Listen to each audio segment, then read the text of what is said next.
2022 has been a year of great change for WWE. Vince McMahon has finally retired and Triple H has finally taken the reins of WWE Creative. 2022 has also featured a number of high-profile returns to the company, with major names coming back for one more run and Triple H bringing back talents that McMahon had actually previously fired.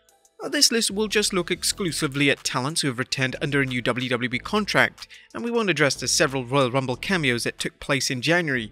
These cameos, whilst exciting, didn't lead to specific talents returning in a full-time capacity. So join us now as Wrestlelamia looks at every single WWE wrestler return in 2022. Be sure to subscribe and hit that notification bell for daily wrestling videos, and follow us on Facebook for exclusive lists. Also check out Wrestlelamia.co.uk and our own wrestling channel, Incredible.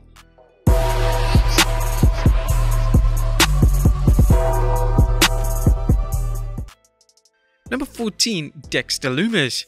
Dexter Loomis deserves a ton of credit for getting himself over during his initial NXT run. His storyline alongside Indy Hartwell was a triumphant success and did huge numbers for WWE on YouTube and across their social media channels. In April 2022, it was announced that Loomis had been released from his contract. This took fans by surprise, but according to Senior Vice President of WWE Live Events Road Dogg, it may have been linked to Vince McMahon feeling he was too old. Loomis was one of the first talents that Triple H brought back and make his return to Raw in August 2022. Since then, he's been in a feud with The Miz, and Loomis has had a ton of TV time devoted to getting his character over on the main roster. Number 13, LA Knight. When it was revealed that LA Knight was getting called up to the main roster, there was a ton of buzz. However, when it was revealed that Vince McMahon wanted to change his character completely and make him a manager, this excitement quickly disintegrated. Knight would become Max Dupree, managing a stable known as Maximum Male Models. Triple H, upon taking over, quickly made plans to revert Knight back to his original persona, and Knight would leave the stable and rebrand himself as LA Knight to the sheer delight of fans. Whilst not a return in the aspect that Knight signed a new contract, the Knight character is a stark contrast to the Max Dupree persona, so it can certainly be classed as a return. Number 12, The OC. News broke in October 2022 that Carl Anderson and Luke Gallows will be returning to WWE. The two have been wrestling in promotions all over the world since their WWE release in 2020 and even made appearances in AEW. The OC will be teaming with AJ Styles in his ongoing rivalry with the Judgment Day, which makes a ton of logical sense. Once the feud comes to a close, it's likely that Triple H will position the decorated duo in the tag division, and they'll be used to enhance a division that vastly needs a lot of improvement. Number 11, Hit Row. It came as no surprise at all when it was revealed that in late 2021 that Vince McMahon wasn't a fan of the Hit Row stable. Instead of devoting time and effort to make the stable work on the main roster, WWE unfairly released the group, which was a huge disappointment. Triple H made it his mission to bring back the stable once he took over, but there was just one problem. One of the most notable members, that being Isaiah Swerve Scott, was now in AEW. The stable would return, but without Scott, and since their comeback, they have been a prominent feature on the Blue brand on a weekly basis. Number 10, Dakota Kai. Rumors suggested that Dakota Kai may have been done with WWE completely and could potentially be looking at a signing with AEW. That was until the SummerSlam pay-per-view came around and Kai made her grand return to WWE. She would return alongside Bayley and Io Sky and would form the stable known as Damage Control. It was no secret that Kai was one of Triple H's favourite talents, and this has been seen by her presentation as she's wrestled virtually every week on television and is currently one half of the Women's Tag Team Champions alongside Io Sky. Number 9, Io Sky. Fans were elated when Io Sky made her return at SummerSlam as part of Damage Control. There were substantial rumours that Sky had left WWE, and this was perceived as a huge disappointment, as Sky is without question one of the best in-ring talents in the company.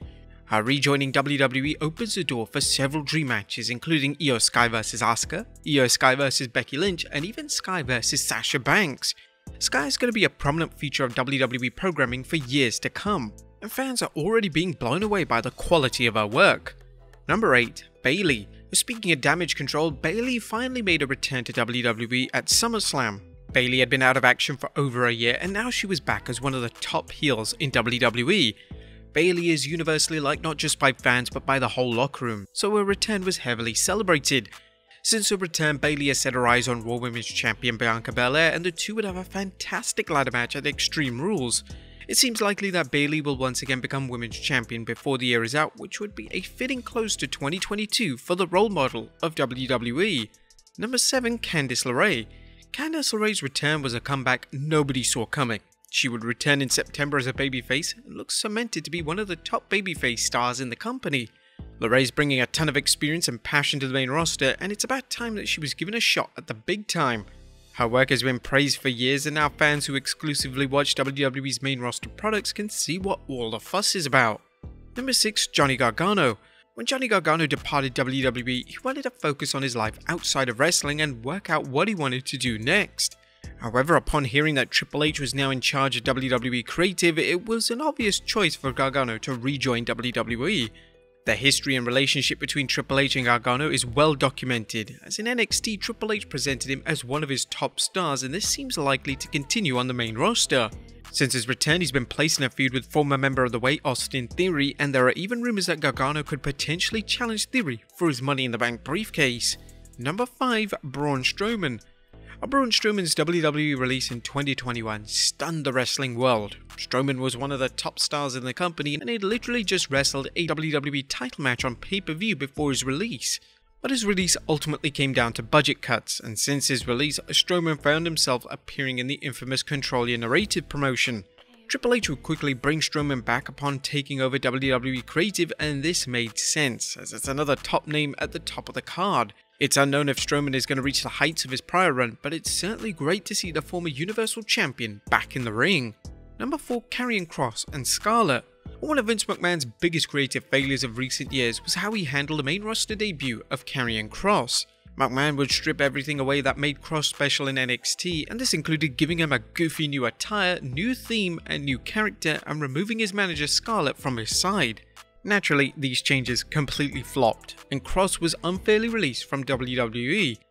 Triple H hastily brought Kross back upon taking over. Kross was immediately thrown into main event picture with a segment with Roman Reigns and Drew McIntyre. The old Kross is finally back, and so is his talented manager Scarlett. Kross, since returning, has been involved in a prominent feud with McIntyre, and he would even defeat the former champion in a strap match at Extreme Rules. Number 3. Ronda Rousey. The 2022 Women's Royal Rumble will be won by a returning Ronda Rousey. Rousey last appeared in WWE back in 2019, and now she is back to reclaim her spot at the top of the card. Rousey would feud with Charlotte Flair and eventually win the SmackDown Women's title at the WrestleMania Backlash event. She's then found herself in a feud with Liv Morgan throughout the summer months and has recently turned heel, which is a much better fit for the baddest woman on the planet. Number 2. Bray Wyatt. Our fans were angered when Bray Wyatt was released from WWE last year. Wyatt was a creative genius, and he brought something completely unique to WWE programming. Unfortunately, he had issues with Vince McMahon, and the two butted heads extensively throughout Wyatt's time in the company. Thankfully, the relationship between Wyatt and Triple H was much stronger, so Wyatt agreed to return to WWE and work under Triple H. Wyatt's return will be teased extensively using a clever White Rabbit viral campaign, as before Wyatt eventually returned to Extreme Rules, he would receive one of the biggest reactions of the year upon his return, and it was clear that fans had missed his exciting presence on television. And number 1. Cody Rhodes. 2022 got off to a newsworthy start when it was reported that AEW executive Cody Rhodes was leaving the company and returning to WWE. Nobody thought this was possible, but Rhodes had unfinished business in the company. He would return at WrestleMania 38 to face Seth Rollins in one of the most exciting returns in WWE history. Rhodes would instantly be presented as a top guy, and most of his AEW presentation was still intact, including his popular theme song. Rhodes would have a few pay-per-view matches with Rollins before he tore his pectoral muscle and was forced to take time off to heal. Fans expect Rhodes to ascend to the top of the WWE ladder once again upon his return, and there are even rumours of a Royal Rumble comeback. Well, there you have it, folks, every WWE wrestler to return in 2022. Be sure to leave your comments down below, and I'll see you next time with some more wrestling content.